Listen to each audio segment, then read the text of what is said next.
propose une petite vidéo sur la traçabilité. Alors, la traçabilité, mais surtout les 3 choses à ne pas oublier dans votre système de traçabilité si vous voulez un bilan matière cohérent. Alors, j'ai déjà fait 2 vidéos sur la traçabilité. La première pour décrire ce qu'était en fait une traçabilité totale et comment on la mettait en place. La deuxième sur les tests de traçabilité. Cette vidéo, elle est juste là pour vous rappeler les 3 choses que l'on voit, par exemple, quand on fait des audits chez les clients.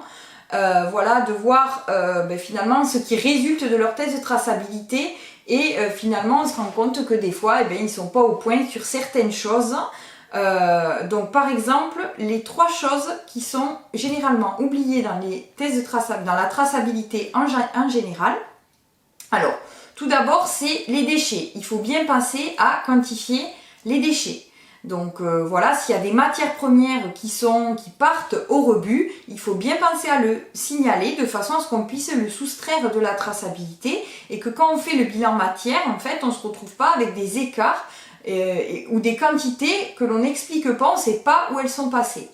Deuxièmement, c'est tout ce qui est utilisé. Si vous avez un service R&D, par exemple, si les ingrédients de la production servent pour la R&D, que ce soit de façon récurrente ou ponctuelle, il faut qu'il y ait une traçabilité et que la R&D signale qu'elle a utilisé telle quantité de produits pour ses essais.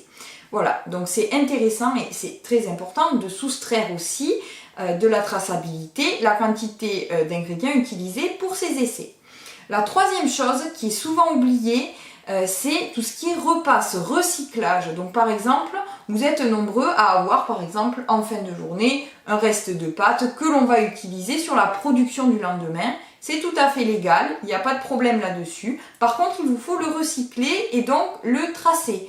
C'est-à-dire que du coup, vous allez dire, par exemple, j'ai fait le lot A aujourd'hui, demain je fais le lot B, mais dans mon lot B, je rajoute par exemple 3 kg du lot A. Et à un moment donné, il faut qu'on le sache de façon à ce que si on a un problème avec le lot A, on sache où est parti le lot A dans les autres produits. De façon à ne pas perdre d'informations et s'il y a un problème sanitaire important, que l'on puisse rappeler tous les produits pour la sécurité du consommateur.